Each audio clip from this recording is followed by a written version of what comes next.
तेरा इतिहास तुझे खुद बनाना पड़ेगा, इसके लिए खुद को रातों में जगाना पड़ेगा। तेरी एक एक रूह को जब तू ज्ञान से भरेगा, लिख के देता हूँ, उस दिन तू टॉपर बनेगा, उस दिन तू टॉपर बनेगा। हेलो माय डियर स्टूडेंट्स, क्या हाल हैं? आई होप आप सब बढ़िया होंगे। मेरे प्यारे बच्चों, एक बार फिर से स्वागत है आपके अपने YouTube channel Manoj coaching centre में।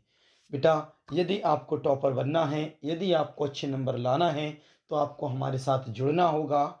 बेटा, चैनल को सब्सक्राइब करना होगा। ये आपका परिवार है, आपकी जिम्मेदारी है, आपकी जिम्मेदारी है बेटा। ये इस परिवार को, इस चैनल को बड़ा बनाएं और सभी को जोड़ें, क्योंकि किसी का भला करने से कभी बुरा नहीं हुआ। बेटा, आप सबको इसका लिंक भेजें जिससे सभी लोग सब्सक्राइब करें, लाइक करें और कमेंट्स करके अवश्य बताया करें कि बेटा वीडियो कैसी लगती है। और बेटा, हम लगातार, आप जानते हैं कि बहुविकल्पीय प्रश्नों का अध्ययन कर रहे हैं।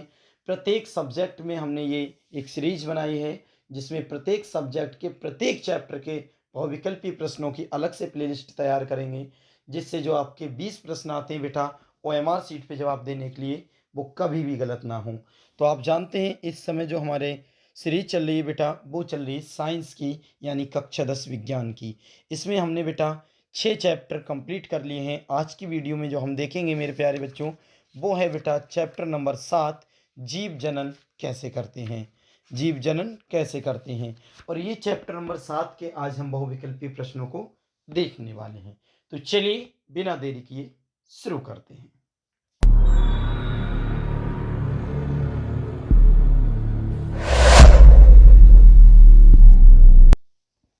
देखें मेरे प्यारे बच्चों, सबसे पहले हेडिंग है बहुविकल्पीय प्रश्न। और वैसे भी आप जानते हैं हम जितने भी प्रकार के प्रश्न करा रहे हैं सीरीज में, वो 2 प्रकार से होते हैं बेटा। एक होता है हमारा NCERT, प्रत्येक वीडियो में ही बता रहा हूँ, और एक होता है बेटा हमारा प्लस नॉन NCERT। वो भी इसी चैप्टर के होते हैं, पर वो अदर होते हैं। पहले हम NCERT का अध्ययन करते हैं, उसके बाद नॉन NCERT का। तो बेटा लगातार अगर आप हमारे साथ बने रहे तो यकीन मानना, पेपर में ऐसा एक नंबर का भी ऐसा प्रश्न नहीं होगा जिसका जवाब आपको ना आता हो। तो बेटा सबसे पहले हम ये जो शुरू कर रहे हैं, ये है NCERT वाले प्रश्न। ठीक है, सबसे पहले हेडिंग है निर्देश। निम्नलिखित प्रश्नों के 4 वैकल्पिक उत्तर दिए गए हैं, सही विकल्प चुनकर लिखिए। आप जानते हैं एक प्रश्न के 4 ऑप्शन आएंगे जिसका जवाब आपको देना होगा, और उन 4 में कोई एक ही ठीक होने वाला है। देखें बेटा, पहला प्रश्न, निषेचन के बाद पुष्प का कौन सा भाग फल में बदल जाता है? ये तो आप जानते हैं बेटा, पहले फल आता है, फिर पहले फूल आता है, फिर क्या हो जाता है बेटा, फल बन जाता है। तो ऐसा कौन सा भाग है कि बाद में पुष्प ही क्या बन जाता है बेटा, फल बन जाता है? आप ये देखें कितना इंपॉर्टेंट बेटा प्रश्न है ये। 2013, 2015, 17, 18 4 साल लगातार आया प्रश्न है बेटा। ऑप्शन नंबर ए है पुंकेसर, ऑप्शन बी है वर्तिका, ऑप्शन सी है बेटा अंडाशय, ऑप्शन डी है बीजांड। बताओ बेटा कौन सा ऐसा भाग है? तो ऑप्शन नंबर सी इसका सही जवाब होगा, अंडाशय। कौन सा हो जाएगा बेटा? अंडाशय। अंडाशय जो है वही पुष्प का भाग होता है जो बाद में क्या बन जाता है बेटा, फल बन जाता है। चलिए दूसरा प्रश्न देखते हैं मेरे प्यारे बच्चों। दूसरा प्रश्न है, निषेचन क्रिया में संलयन के पश्चात बनने वाले ऊतक का नाम क्या है? निषेचन क्रिया में संलयन के पश्चात बनने वाले ऊतक का नाम क्या है? और ये बेटा 2011 में आया हुआ प्रश्न है। किस सन में आया बेटा? 2011 में। ऑप्शन ए है एंडोस्पर्म, ऑप्शन बी है बेटा भ्रूण, सी है मूलांकुर, और डी है इनमें से कोई नहीं। तो बेटा ये दूसरे प्रश्न का जो सही जवाब हो जाएगा वो हो जाएगा एंडोस्पर्म। क्या हो जाएगा बेटा? एंडोस्पर्म। द्विनिषेचन क्रिया में संलयन के पश्चात बनने वाले ऊतक का नाम जो है बेटा एंडोस्पर्म है। ठीक, चलिए तीसरा प्रश्न देखते हैं। एंजियोस्पर्म में निषेचनोपरांत बीज कवच बनता है। एंजियोस्पर्म में निषेचनोपरांत बीज कवच बनता है। ये बेटा 2012 में आया हुआ प्रश्न है। किससे बनता है? तो ऑप्शन ए है द्वितीयक केंद्रक से, अध्यावरण से, अंडाशय भित्ति से, या भ्रूण कोश से। बताओ मेरे प्यारे बच्चों किससे बनता है ये? तो प्रश्न संख्या 3 का सही जवाब हो जाएगा बेटा ऑप्शन नंबर बी, अध्यावरण से। किससे? अध्यावरण से। चलिए बच्चों, अब देखते हैं प्रश्न संख्या 4। प्रश्न संख्या 4 है, पराग कणों का पराग कोश से वर्तिकाग्र तक स्थानांतरण क्या कहलाता है? पराग कणों का पराग कोश से वर्तिकाग्र तक स्थानांतरण क्या कहलाता है? बेटा ये 2014 में आया हुआ प्रश्न है।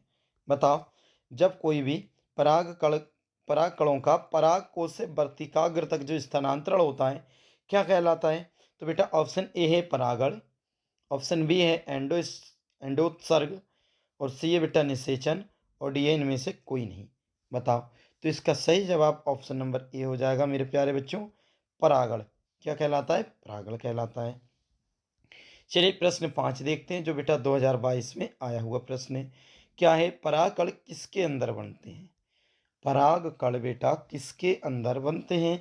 ऑप्शन ए है परागकोश, बी है बेटा अंडाशय, सी है बाह्य दलपुंज, और डी है बेटा दलपुंज। तो बताओ, परागकण किसके अंदर बनते हैं? तो बहुत सिंपल सा जवाब है, परागकोश के अंदर। किसके अंदर बेटा? परागकोश। चलिए बढ़ते हैं प्रश्न संख्या 6 की तरफ। प्रश्न संख्या 6 है बेटा, किशोरावस्था में जनन ऊतक, कौन सी अवस्था में बेटा? किशोरावस्था में जनन ऊतक परिपक्व होना प्रारंभ करते हैं, यह अवधि क्या कहलाती है? किशोरावस्था में जनन ऊतक परिपक्व होना प्रारंभ करते हैं, यह अवधि कहलाती है, क्या कहलाती है? तो ऑप्शन ए है बेटा मर्दांगनी, बी है बेटा यौवनारंभ, सी है परिपक्वता, और डी है इनमें से कोई नहीं। बताओ बेटा, किशोरावस्था में जो जनन ऊतक होते हैं वो परिपक्व होते हैं और परिपक्व होना शुरू भी करते हैं, तो ये समय क्या कहलाता है? तो बेटा ऑप्शन नंबर बी है यौवन आरंभ। क्या कहलाता है बेटा? यौवन आरंभ। प्रश्न संख्या 7 है, आप जानते हैं बेटा ये 2023 में आया हुआ प्रश्न है। क्या है? नर जनन कोशिका, जिसे हम शुक्राणु भी कहते हैं, उसका निर्माण किसमें होता है? नर जनन कोशिका यानी शुक्राणु, इसका निर्माण किसमें होता है? ऑप्शन ए है बेटा शुक्रवाहिनी में, ऑप्शन बी है वृषण में, सी है बेटा अग्न्याशय में, और डी है बेटा शुक्राशय में। बताओ किसमें होता है? तो इसका सही जवाब 7 में का बी हो जाएगा मेरे प्यारे बच्चों, वृषण में। किसका किसमें निर्माण होता है? वृषण में। देखते हैं बच्चों प्रश्न संख्या 8। देखें, प्रश्न संख्या 8 है, लड़कों में यौवन आरंभ के लक्षणों तथा शुक्राणु उत्पादन के नियंत्रण का कार्य करता है। कौन करता है? लड़कों में जो यौवन आरंभ के लक्षण होते हैं तथा शुक्राणु उत्पादन के, इनका नियंत्रण का कार्य कौन करता है? तो बेटा ऑप्शन ए है टेस्टोस्टेरॉन, बी है अनॉक्सीटोसिन, सॉरी बेटा ऑक्सीटोसिन, सी है एस्ट्रोजन, और डी है बेटा इनमें से कोई नहीं। तो बताओ इसका सही जवाब क्या होगा? तो बेटा इसका सही जवाब है ऑप्शन नंबर ए, टेस्टोस्टेरॉन। ठीक है। नवा प्रश्न देखते हैं, मादा जनन कोशिका जिसे अंड कोशिका कहते हैं, मादा जनन कोशिका यानी अंड कोशिका बनती है किससे बनती है बेटा? तो ऑप्शन ए है डिंब वाहिनी में, अंडाशय में, अंडवाहिका में, या गर्भाशय में। बताओ मेरे प्यारे बच्चों, तो किस में बनती है? अंड जनन कोशिका, सॉरी मादा जनन कोशिका यानी कि अंड कोशिका किस में बनती है? तो इसका सही जवाब मेरे प्यारे बच्चों ऑप्शन नंबर बी हो जाएगा, अंडाशय में। किस में बनती है? अंडाशय में। प्रश्न संख्या 10 है, भ्रूण का विकास होता है, भ्रूण का विकास होता है किस में होता है? ऑप्शन ए है बेटा गर्भनाल में, बी है अंडाशय में, सी है योनि में, और डी है गर्भाशय में। तो बेटा इसका सही जवाब हो जाएगा, भ्रूण का विकास है ना, तो इसका सही जवाब हो जाएगा गर्भाशय में। किस में होता है बेटा? गर्भाशय। चलिए अब देखते हैं बेटा प्रश्न संख्या 11। देखें बेटा प्रश्न संख्या 11 है, माँ के शरीर में गर्भ वो को विकसित होने में कितना समय लगता है? माँ के शरीर में गर्भ को विकसित होने में कितना समय लगता है? या बेटा अथवा करके मनुष्य में गर्भकाल होता है, तो इसका समय कितना होता है? तो बेटा इसका ऑप्शन नंबर ए है 7 महीना, 9 महीना, 10 महीना या 12 महीना। बताओ बेटा। तो आप सब जानते हैं इसका सही जवाब है बेटा 9 महीना। कितना? 9 महीना। तो 11वें का ऑप्शन नंबर बी हो जाएगा 9 महीना। चलिए अब देखते हैं बेटा प्रश्न संख्या 12। कौन सा बेटा? प्रश्न संख्या 12। देखिए 12वां प्रश्न है बेटा, भ्रूण के विकास के लिए भोजन की पूर्ति होती है। भ्रूण जो बढ़ता है तो उसके लिए भी भाई कहीं से तो भोजन मिलता होगा ना। तो भ्रूण के विकास के लिए भोजन की पूर्ति होती किससे बेटा? ऑप्शन ए है प्लेसेंटा यानी अपरा से, बी होती है बेटा अंडाशय से, सी होती है गर्भाशय से और डी होती है आमाशय से। बताओ बेटा किससे होती है पूर्ति? तो इसका सही जवाब 12वें का ए हो जाएगा मेरे प्यारे बच्चों, प्लेसेंटा या फिर अपरा से। भ्रूण को भोजन कहाँ से मिलता है? प्लेसेंटा या अपरा से।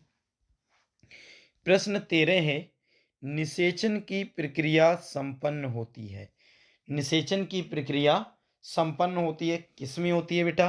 तो ऑप्शन ए है डिंब वाहिनी में, बी है बेटा गर्भाशय में, सी है ग्रीवा में और डी है बेटा योनि में। ए है डिंब वाहिनी में, गर्भाशय में, ग्रीवा में, योनि में। बताओ बेटा इसका सही जवाब। तो इसका सही जवाब ऑप्शन नंबर ए हो जाएगा डिंब वाहिनी में। किसमें बेटा? डिंब वाहिनी में। चलिए अब देखते हैं बेटा प्रश्न संख्या 14। देखिए प्रश्न संख्या 14 है, गर्भाशय में मानव भ्रूण किस द्रव में तैरता रहता है? गर्भाशय में जो मानव का जो भ्रूण होता है बेटा वो किस द्रव में तैरता रहता है? तो ऑप्शन ए है बेटा कोरियनिक द्रव, बी है बेटा प्लेसेंटल द्रव और सी है ऑमनियोटिक द्रव और डी है बेटा इनमें से कोई नहीं। तो बताओ किस में तैरता रहता है? तो इसका सही जवाब बेटा ऑप्शन नंबर सी है ऑमनियोटिक द्रव।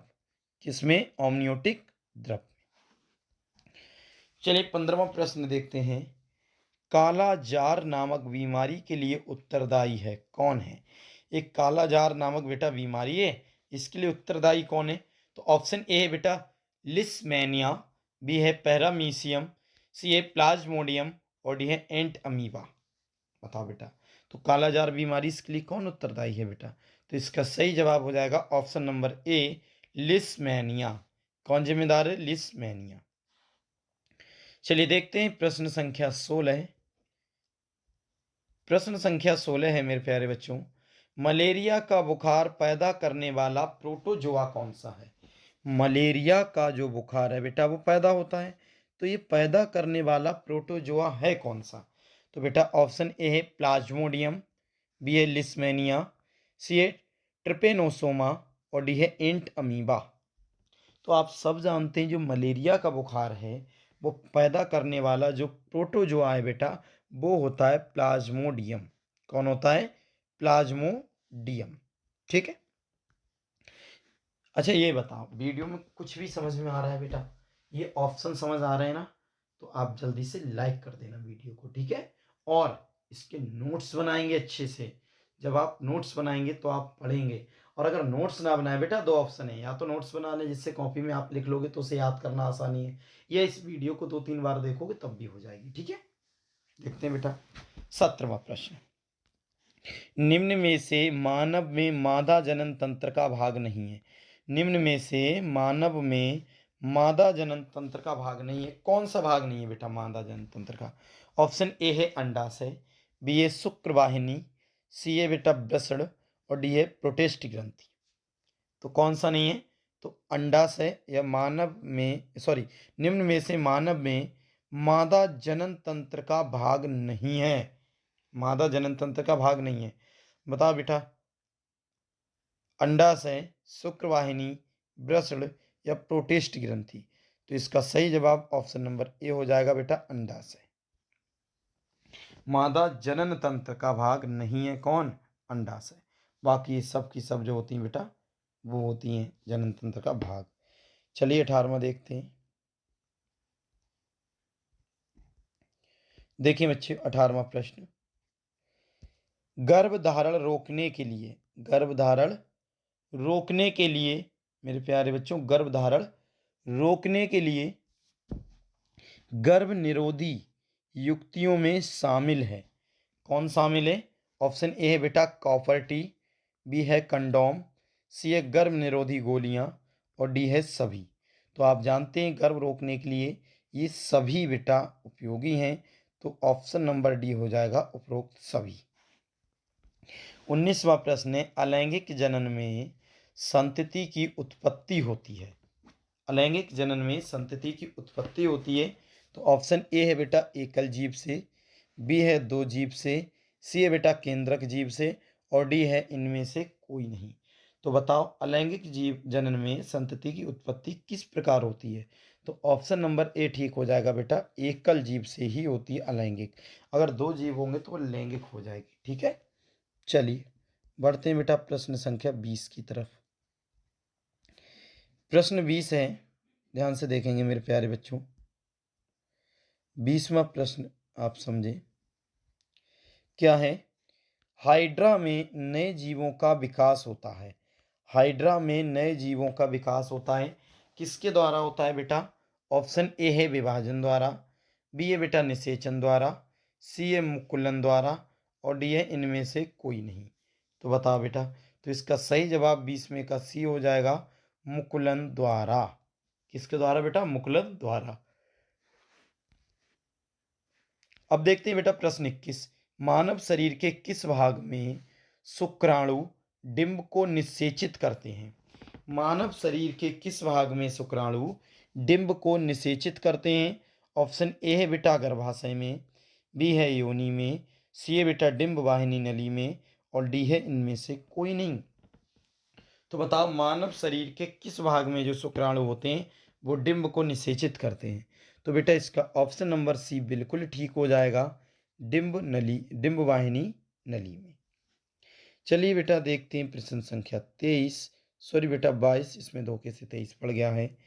अब देखते हैं प्रश्न संख्या 22 और यहाँ पर आप 2 कर लेंगे इस 23 की जगह, तब ये कौन सा प्रश्न हो जाएगा बेटा? 22। क्या है? मानव प्रजनन के चरणों का क्रम क्या है?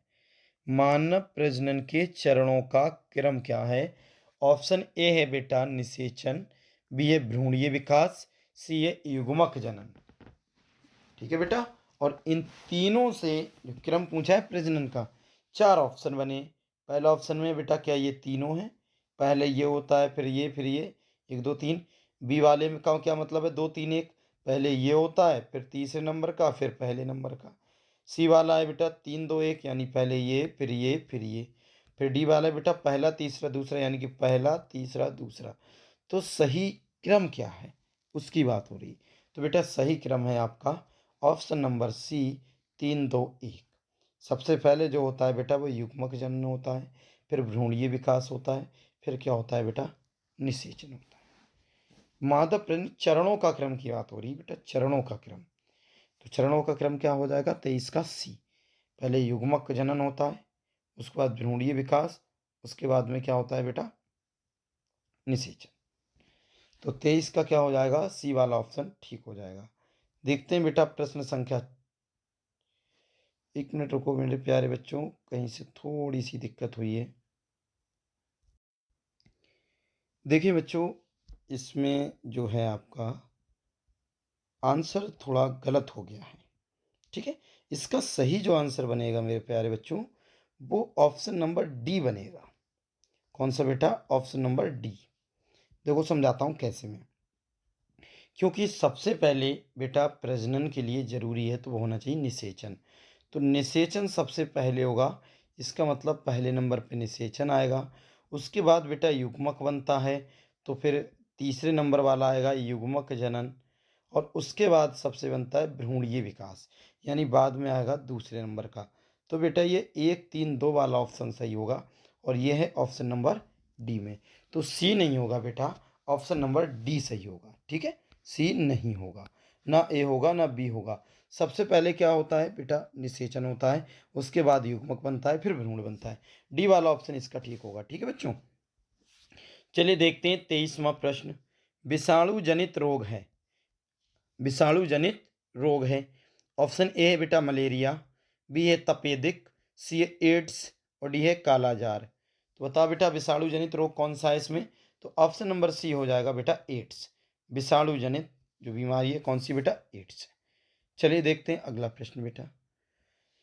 मेरे प्यारे बच्चों एनसीईआरटी वाले भाग का अंतिम प्रश्न है ये। कौन सा? प्रश्न संख्या 24। निम्न में से कौन सा रोग जीवाणु से होता है? निम्न में कौन सी जो बीमारी या रोग है जो जीवाणु से होता है?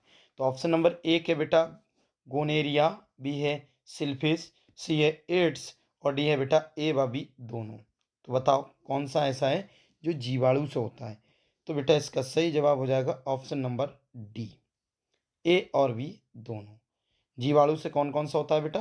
तो आप जानते हैं गोनेरिया भी होता है और सिल्फिस भी होता है, इसीलिए दोनों तो लगा नहीं सकते, ए और बी दोनों के लिए डी वाला ऑप्शन ठीक हो जाएगा।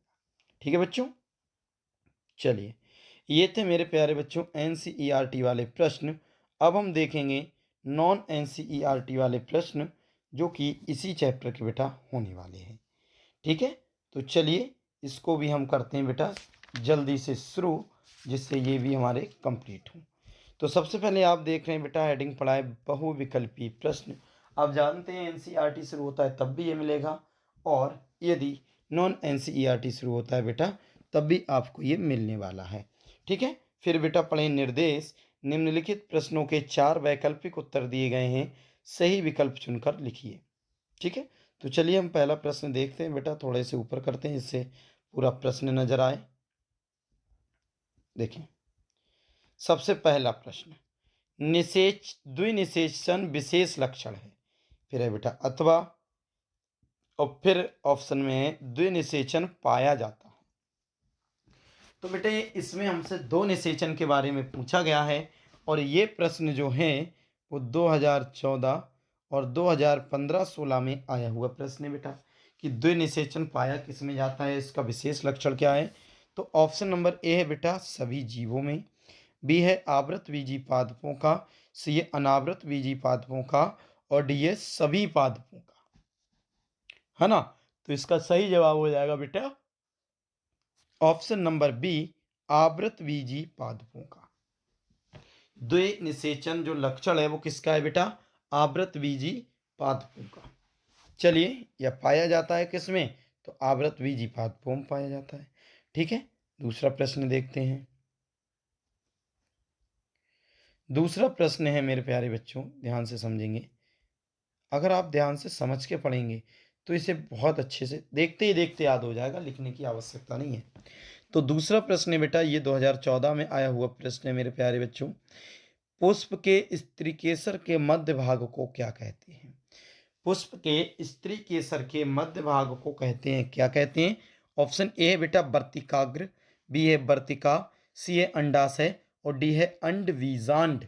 बताओ क्या कहते हैं? तो बेटा इसका सही जवाब ऑप्शन नंबर बी होने वाला है वर्तिका।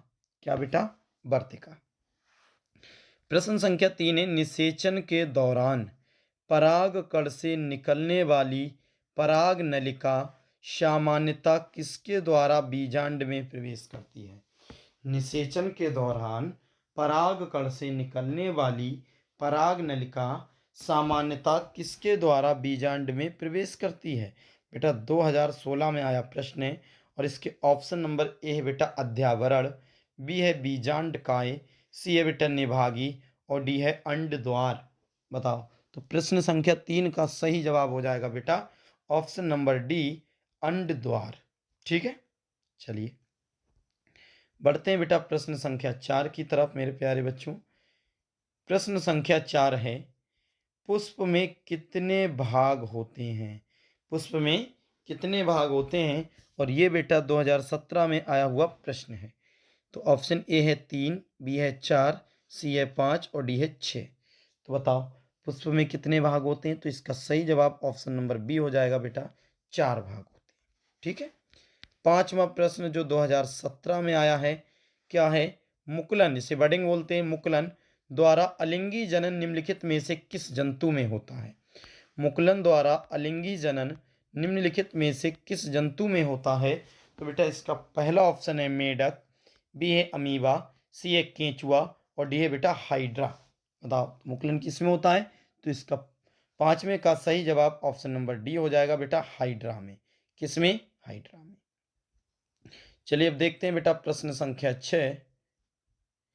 मेरे प्यारे बच्चों, प्रश्न संख्या 6 है जो 2017 में आया प्रश्न है। पराग नली में नर युग्मक की संख्या कितनी होती है? पराग नली में नर जो युग्मक होते हैं बेटा, इसकी संख्या कितनी होती है? तो ऑप्शन ए है बेटा 1, बी है 2, सी है 3 और डी है 8। बताओ पराग नली में नर युग्मक की संख्या कितनी होती है? तो इसका सही जवाब है मेरे प्यारे बच्चों ऑप्शन नंबर बी, 2। कितनी? 2। सातवां प्रश्न देखते हैं बेटा जो 2023 और 2017 में आया प्रश्न है। क्या है? मादा लिंग हार्मोन कहलाता है। मादा लिंग जो हार्मोन होता है उसका नाम क्या है मेरे प्यारे बच्चों?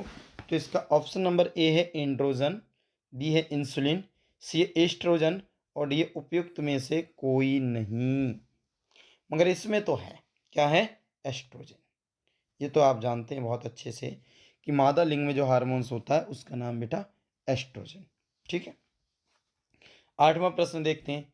नर जनन अंगों से संबंधित ग्रंथि कौन सी है? नर जनन अंगों से संबंधित ग्रंथि कौन सी है? ये बेटा 2012-2013 में आया प्रश्न है। ऑप्शन ए है प्रोटेस्ट, बी है काउपर, सी है पेरिनियल और डी है बेटा जठर। बताओ नर जनन अंगों से संबंधित जो ग्रंथि है बेटा वो कौन सी है? तो इसका सही जवाब हो जाएगा ऑप्शन नंबर ए, प्रोटेस्ट ग्रंथि। कौन सी बेटा? प्रोटेस्ट ग्रंथि। चलिए नवा प्रश्न देखते हैं। और आपको ये चीज़ ध्यान देना है बेटा कि ये सभी प्रश्न किसी न किसी वर्ष बोर्ड एग्जाम में आए हैं। ये देखिए प्रश्न संख्या 9 जो 2018 में आया है। परिवार नियोजन की स्थायी विधि क्या है? परिवार नियोजन की स्थायी विधि क्या है? तो बेटा इसमें ऑप्शन नंबर ए है गर्भ निरोधक गोलियां, बी है निरोध का प्रयोग, सी है बेटा वैसेक्टामी और डी है गर्भ समापन। बताओ तो स्थायी विधि जो है बेटा वैसेक्टामी है। ऑप्शन नंबर सी, परिवार नियोजन की स्थायी विधि वैसेक्टामी है। 10वां प्रश्न देखते हैं। स्वद्विगुणन की क्षमता होती है बेटा, स्वद्विगुणन की क्षमता होती है। ऑप्शन ए है एटीपी में, बी है बेटा एनएडी में, सी है डीएनए में और डी है बेटा आरएनए में। बताओ तो इसका सही जवाब ऑप्शन नंबर सी हो जाएगा मेरे प्यारे बच्चों, डीएनए में। किसमें बेटा? डीएनए में। चलिए बढ़ते हैं प्रश्न संख्या 11 की तरफ। प्रश्न 11 है, ध्यान से देखेंगे बच्चों। प्रश्न नंबर 11 है।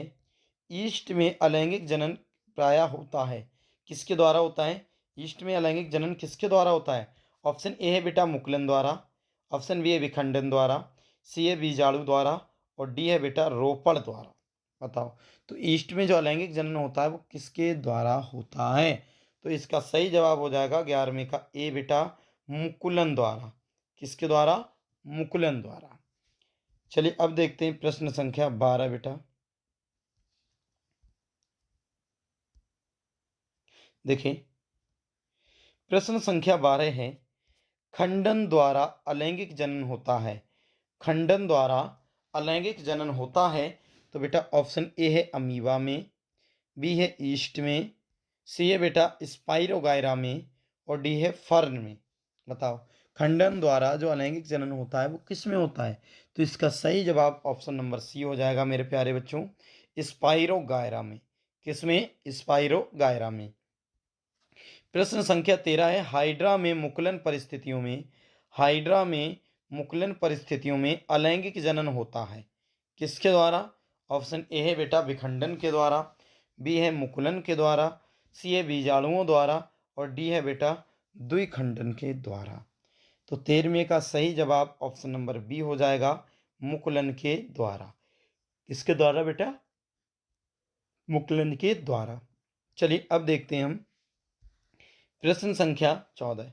पत्तियों द्वारा, कौन सा बेटा? पत्तियों द्वारा कायिक प्रवर्धन यानी प्रजनन होता है, पत्तियों द्वारा कायिक प्रवर्धन होता है, किसके द्वारा? तो ये बेटा 2023 में आया प्रश्न है। ऑप्शन ए दूध दूब घास में, बी है बेटा आलू में, सी ए बायोफिल्म में और डी उपयुक्त सभी में। तो बता बेटा, पत्तियों द्वारा कायिक प्रवर्धन किसके द्वारा होता है? तो इसका सही जवाब ऑप्शन नंबर सी है मेरे प्यारे बच्चों, बायोफिल्म में। किसमें? बायोफिल्म में। चलिए देखते हैं प्रश्न संख्या 15। देखिए बच्चों, प्रश्न संख्या 15 जो है, शकरकंद में कायिक प्रवर्धन होता है। शकरकंद में कायिक प्रवर्धन होता है किसके द्वारा? तो ऑप्शन ए है भूमिगत तने द्वारा, बी है बेटा जड़ द्वारा, सी है पत्ती द्वारा और डी है इनमें कोई नहीं। बताओ, तो शकरकंद में कायिक प्रवर्धन किसके द्वारा होता है बेटा? ऑप्शन देखते हैं। ऑप्शन है बेटा भूमिगत तने द्वारा, जड़ द्वारा, पत्ती द्वारा, इनमें से कोई नहीं। तो इसका सही जवाब मेरे प्यारे बच्चों ऑप्शन नंबर बी हो जाएगा, जड़ द्वारा। किसके द्वारा? जड़ द्वारा। शकरकंद में कायिक प्रवर्धन जड़ द्वारा होता है। 16वां प्रश्न जो बेटा 2020 में आया है, किसमें आया बेटा? 2020 में। देखो मेरे प्यारे बच्चों, आपको मैं बता दूं, अभी हमने हिंदी के बहुविकल्पीय सब समाप्त कर लिए हैं। हिंदी के बाद जो है बेटा हमारे एसएसटी के भी हो गए हैं, अर्थात सोशल साइंस के भी। और उसके बाद अब ये तीसरे नंबर पे विज्ञान है, इसके भी समाप्त हो जाएंगे जल्द ही। फिर बेटा इंग्लिश के हम देखेंगे, सभी सब्जेक्टों के हम बहुविकल्पीय भी देखेंगे और टॉपिक भी। तो आपको साथ पढ़ना है तभी कुछ कर पाओगे, ठीक है। चलिए अगला प्रश्न देखते हैं। पौधों में कायिक प्रवर्धन के लिए, पौधों में कायिक प्रवर्धन के लिए कौन सा भाग अधिक अनुकूल है? पौधों में कायिक प्रवर्धन के लिए कौन सा भाग अधिक अनुकूल है? ऑप्शन ए है बेटा तना, बी है पत्ती, सी है जड़ और डी है प्रकलिका। प्रकलिका। तो इसका सही जवाब मेरे प्यारे बच्चों हो जाएगा ऑप्शन नंबर ए, तना। क्या हो जाएगा? ऑप्शन नंबर ए, तना। चलिए बढ़ते हैं बेटा प्रश्न संख्या 17 की तरफ। देखें, प्रश्न संख्या जो 17 है मेरे बच्चों, 2022 में आया प्रश्न है, मानव में भ्रूण को पोषण मिलता है। मानव में भ्रूण को पोषण मिलता है किससे? ऑप्शन ए है अंडाशय से, प्लेसेंटा से, वृक्क से, डिंब वाहिनी से। किससे मिलता है? तो इसका सही जवाब ऑप्शन नंबर बी है बेटा, प्लेसेंटा से। पहले भी हो चुका है ये बात बेटा। बढ़ते हैं बेटा 18वें प्रश्न की तरफ। मोस्ट इंपोर्टेंट प्रश्न लगाएंगे, 2020 और 23 में आया प्रश्न है बेटा, क्या है? मुकुलन द्वारा प्रजनन होता है। मुकुलन द्वारा प्रजनन होता है। ऑप्शन नंबर ए प्लेनेरिया में, बी है बेटा हाइड्रा में, सी है लीसमैनिया में और डी है उपयुक्त सभी में। तो बताओ बेटा किस में होता है? तो 18वें का ऑप्शन नंबर बी ठीक है बेटा, हाइड्रा में होता है। किस में होता है? हाइड्रा में होता है। प्रश्न संख्या 19 है जो 2021 में आया हुआ बेटा प्रश्न है, क्या है? निम्न में से कौन पराग कोष में पाए जाते हैं? निम्न में से कौन पराग कोष में पाए जाते हैं? ऑप्शन ए है बेटा ब्राह्यदल, बी है परागकण, सी है अंडाशय और डी है बेटा अंडक। बताओ, तो पराग कोष में निम्न में से कौन से पाए जाते हैं? तो ऑप्शन नंबर बेटा बी इसका राइट जवाब हो जाएगा, परागकण। किस बेटा? परागकण। चलिए बढ़ते हैं प्रश्न संख्या 20 की तरफ। प्रश्न संख्या 20 है बच्चों, 19 हो गए, अब हम बढ़ते हैं 20 की तरफ। ठीक है बेटा। आवृतबीजी पौधों में नर जनन अंग होते हैं। आवृतबीजी पौधों में नर जनन अंग होते हैं। कौन से होते हैं बेटा? पहले तो आप ये देखिए 2021 में आया प्रश्न है। ऑप्शन ए है जायांग, बी है बेटा पुमंग, सी है अंडप और डी है पराग नलिका। तो इस 20वें प्रश्न का सही जवाब बेटा हो जाएगा ऑप्शन नंबर बी, पुमंग। क्या होते हैं? पुमंग। तो स्त्री में जायांग होते हैं, ठीक है। अगले देखते हैं, अलैंगिक जनन मुकुलन द्वारा होता है। अलैंगिक जनन मुकुलन द्वारा क्या होता है? ये 2023 में आया प्रश्न है बेटा। ऑप्शन ए है अमीबा में, बी है बेटा ईस्ट में, सी है प्लाज्मोडियम में और डी है लेशमानिया में। तो बताओ अलैंगिक जनन मुकुलन द्वारा किस में होता है? तो बेटा इस 21वें प्रश्न का सही जवाब ऑप्शन नंबर बी हो जाएगा, ईस्ट में। किस में होता है मेरे प्यारे बच्चों? ईस्ट में। बढ़ते हैं प्रश्न संख्या 22 की तरफ। ये बेटा 2023 में आया हुआ प्रश्न है, क्या है वो भी देखते हैं।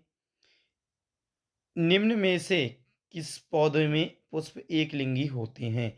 निम्न में से किस पौधे में पुष्प एक लिंगी होते हैं?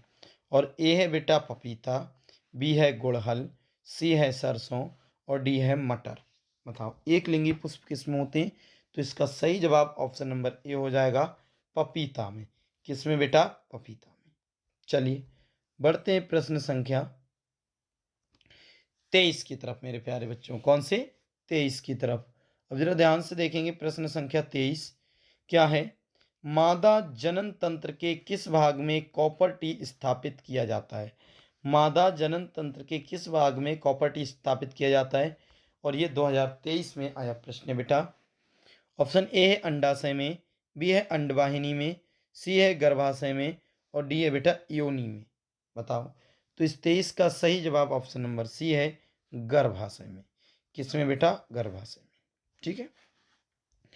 प्रश्न संख्या बेटा 23 है, सॉरी प्रश्न संख्या 24 और जो आया हुआ 23 में, 2023 में। द्विखंडन विधि द्वारा अलैंगिक जनन होता है। द्विखंडन विधि द्वारा अलैंगिक जनन किसमें होता है? तो ऑप्शन ए बेटा अमीबा में, बी ए प्लाज्मोडियम में, सी ए वायोफिलम यानी अजूबा में और डी ए बेटा आलू में। बताओ किसमें होता है? तो इसका सही जवाब ऑप्शन नंबर ए है बेटा अमीबा में। द्विखंडन विधि द्वारा लैंगिक जनन किसमें होता है? अमीबा में। चलिए बढ़ते हैं बेटा प्रश्न संख्या 25 की तरफ। ध्यान से देखेंगे मेरे प्यारे बच्चों। 2020 में आया प्रश्न है, प्रश्न संख्या 25। पत्तियों पर कलियां विकसित होती हैं। पत्तियों पर कलियां विकसित होती हैं किसमें? ऑप्शन ए है बेटा पुदीना में, बी है आलू में, सी है ब्रायोफिलम में और डी है बेटा इन सभी पर। तो 25 का ऑप्शन नंबर सी हो जाएगा। ब्रायोफिलम में जो होता है बेटा, पत्तियों पर ही कलियां विकसित होती हैं। चलिए देखते हैं प्रश्न संख्या 26। देखें बेटा, प्रश्न संख्या 26 है, पुनरुद्भवन होता है। ये 2023 में आया प्रश्न है बेटा। पुनरुद्भवन होता है किसमें? ऑप्शन ए है बेटा प्लेनेरिया में या लेनिन हाइड्रा में, बी है बेटा हाइड्रा में या लेकिन प्लेनेरिया में नहीं और सी है पैरामीशियम में लेकिन हाइड्रा में नहीं और डी है हाइड्रा और प्लेनेरिया दोनों में। तो बता बेटा पुनरुद्भवन प्रश्न संख्या 26 का जवाब जो है वो डी हो जाएगा। हाइड्रा और प्लेनेरिया में होता है बेटा क्या चीज? पुनरुद्भवन। अब देखते हैं बेटा इस चैप्टर का, इस वीडियो का अपना अंतिम प्रश्न नंबर 27 अर्थात 27वें नंबर का प्रश्न क्या है बेटा। ये 2023 में आया प्रश्न है और क्या है 27वां प्रश्न। सामान्य एक लिंगी नर पुष्प में नहीं पाया जाता। सामान्य एक लिंगी नर पुष्प में नहीं पाया जाता। कौन? ऑप्शन ए है बेटा ब्राह्यदल, बी है पंखुड़ी, सी है पुंकेसर, डी है वर्तिकाग्र। ब्राह्यदल, पंखुड़ी, सी है बेटा पुंकेसर, डी है वर्तिकाग्र। बताओ कौन सा नहीं पाया जाता? तो इस 27 का जो सही जवाब बेटा ऑप्शन नंबर सी है, पुंकेसर। क्या नहीं पाया जाता? पुंकेसर नहीं पाया जाता। बताओ मेरे प्यारे बच्चों, ये वीडियो आपको कैसी लगी? अच्छी लगी ना? तो इसी प्रकार वीडियो को देखने के लिए चैनल सब्सक्राइब कर लें और सबसे ज़रूरी बात, अपने रिश्तेदारों अपने दोस्तों के लिए जरूर इस चैनल के विषय में बताएं। मेहनत जब बेटा की जा रही है तो सबको फ़ायदा मिले।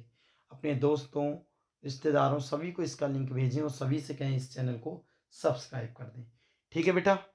चलिए मेरे प्यारे बच्चों, आई होप आपको ये वीडियो अच्छी समझ आई होगी। मिलते हैं किसी नेक्स्ट वीडियो में, तब तक के लिए थैंक्स फॉर वॉचिंग। जय हिंद, जय भारत।